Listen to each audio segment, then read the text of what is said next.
Hi friends, നമ്മളിന്നൊരു ചെറിയ video ആയിട്ടാണ് വന്നിരിക്കുന്നത്. കുറച്ച് കേക്കിൻ്റെ കൂടെ കുറച്ചുള്ള ഐറ്റംസ്, അതായത് പോപ്സ്, കപ്പ് കേക്ക്സ്, പിന്നെ ചെറിയൊരു കൊറിയൻ ലഞ്ച് ബോക്സ്.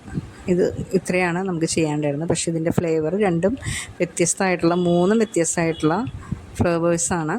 ഇപ്പം നമ്മളിത് ചെയ്തുകൊണ്ടിരിക്കുന്നത് 1/2 kg വെയിറ്റ് വരുന്ന ഓംബ്രേ കേക്കാണ്.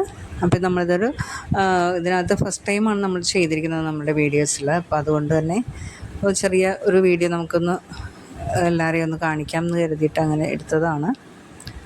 അപ്പോൾ ഫസ്റ്റ് നമ്മളിതിപ്പോൾ 3 ഫ്ലേവേർഡാണ് അതിനകത്ത് വരുന്നത്. മിൽക്ക് ചോക്ലേറ്റ്, പിന്നെ നമ്മൾ വാനിലയുടെ, പിന്നെ ഡാർക്ക് ചോക്ലേറ്റിൻ്റെ. ഇത് 3ഉം കൂടി വരുന്ന നല്ല ടേസ്റ്റുള്ള ഒരു കേക്കാണ്. അപ്പോൾ നമ്മൾ ഫസ്റ്റ് ലെയർ മിൽക്കിൻ്റെയാണ് വെച്ചിരിക്കുന്നത്. അപ്പോൾ നമ്മൾ ഒരു ലൈറ്റ് കൊക്കോ പൗഡർ ഇട്ടിട്ടാണ് നമ്മളത് സ്പോഞ്ച് റെഡിയാക്കിയിരിക്കുന്നത്.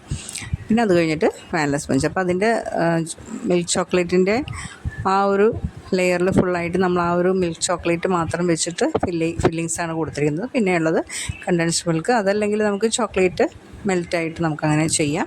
പിന്നെ ലാസ്റ്റ് ലെയർ വരുന്നത്, ടോപ്പിലായിട്ട് വരുന്നത് ഡാർക്ക് ചോക്ലേറ്റിൻ്റെ ആ ഒരു ഫ്ലേവേർഡാണ് വരുന്നത്. ഫ്ലേവേർഡല്ല, ഡാർക്ക് ചോക്ലേറ്റാണ് ഫില്ലിങ്സ് കൊടുത്തിരിക്കുന്നത് അതിൻ്റെ മുകളിലായിട്ട്.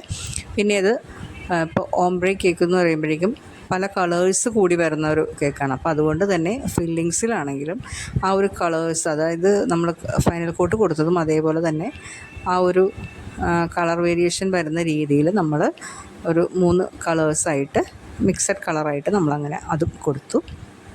പിന്നെ അത് ജസ്റ്റ് ഒരു ഡെക്കറേഷൻ, വേറൊരു ഡെക്കറേഷനൊന്നും ഉണ്ടായിരുന്നില്ല. ഒരു പാലറ്റ് നൈഫിൻ്റെ ആ ഒരു ഡെക്കറേഷൻ കൊടുത്തു, പേര് എഴുതി വെച്ചു, അത്രയേ ഉള്ളൂ. പിന്നെ അതിൻ്റെ കൂടെ തന്നെ ഒരു ഹാൻഡ് കേക്കും ഉണ്ടായിരുന്നത് മാംഗോ ഫ്ലേവറാണ്, അതും ചെയ്തു. പിന്നെ പോപ്സും കപ്പ് കേക്കും ചോക്ലേറ്റിൻ്റെ ആയിരുന്നു. അപ്പോൾ ഈ ഒരു പർപ്പിൾ കളറിൽ മൊത്തം ചെയ്യാനാണ് പറഞ്ഞിരുന്നത് കസ്റ്റമർ. അപ്പോൾ അതും അതേപോലെ ചെയ്തു. ഗോൾഡൻ ബോൾസൊക്കെ ഇട്ടു. അപ്പോൾ ഇത്രയേ ഉള്ളൂ. വളരെ ചെറിയൊരു വീഡിയോ ആണ്. അപ്പോൾ നിങ്ങളായിട്ട് ഷെയർ ചെയ്യണമെന്ന് തോന്നി, അപ്പോൾ അങ്ങനെ എടുത്തെന്ന് മാത്രമേ ഉള്ളൂ. അപ്പോൾ ഇത്രയേ ഉള്ളൂ. പിന്നെ ഓംബ്രേ കേക്ക് നല്ല ടേസ്റ്റുള്ള ഒരു കേക്കാണ്. അത് കഴിച്ചിട്ട് നല്ലൊരു ഫീഡ്ബാക്കാണ് കിട്ടിയത്. അപ്പോൾ ചെയ്യാത്തവരുണ്ടെങ്കിൽ ഒന്ന് ട്രൈ ചെയ്ത് നോക്കുക. പിന്നെ കസ്റ്റമേഴ്സിനൊക്കെ നമുക്ക് ധൈര്യപൂർവ്വം പറഞ്ഞു കൊടുക്കാൻ പറ്റുന്ന നല്ലൊരു സജസ്റ്റ് ചെയ്യാൻ പറ്റുന്ന ഒരു കേക്കുമാണത്. അപ്പോൾ ഇത്രയേ ഉള്ളൂ. എല്ലാവർക്കും ഇഷ്ടമായെന്ന് കരുതുന്നു. Thanks for watching.